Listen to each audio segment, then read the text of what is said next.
তুমি কি চিকিৎসা করতে চাও? জি জি। আচ্ছা আচ্ছা, সবাইকে অনেক অনেক ধন্যবাদ জানিয়ে আজকে সম্পূর্ণ একটা নতুন ভিডিও নিয়ে আসছি। বন্ধুরা, পুরো ভিডিওটা একটু কষ্ট করে হলেও দেখবেন, যাহাতে এই যে কী জন্য এই ছাত্রকে নিয়ে ভিডিওটা করতেছি একটু পাশে থাকবেন, আমার এটা অনুরোধ।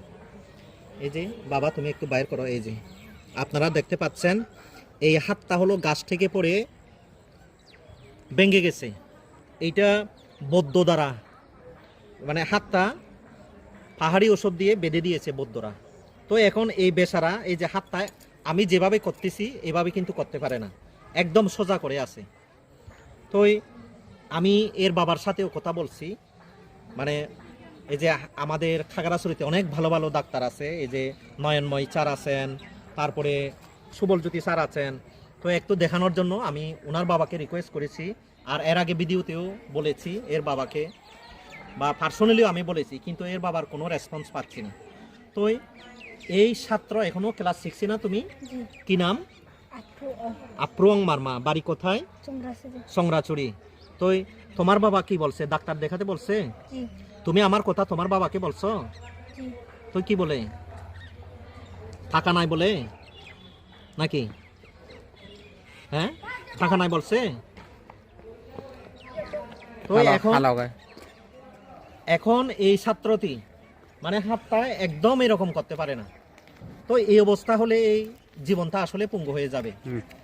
তো আমি আমার যত ফ্রেন্ড ফলোয়ার বা শুভাকাঙ্ক্ষী আছেন, আমি একটু অনুরোধ রাখবো, আপনারা একটু এই ছাত্রটির পাশে থাকবেন, যাহাতে এ একটা কি চিকিৎসা করতে পারে।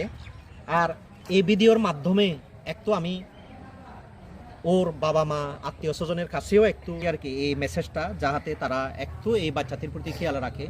তো এই মুহূর্তে আমি বলি, এই মুহূর্তে যদি আমি একে ডাক্তারের কাছে নিয়ে যাই, ভগবান না করুক, ভালো হলে তো ভালো, যদি খারাপ হয়, কোনো কিছু হয়, তাহলে সম্পূর্ণ কিন্তু দায়ভার আমার উপর পড়বে।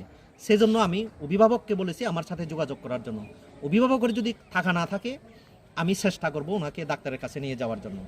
তো আসলে যেটা সত্য কথা আর কি, আমার একার পক্ষেও কিন্তু একে চিকিৎসাটা করা, কত টাকা লাগবে সম্ভব নয়।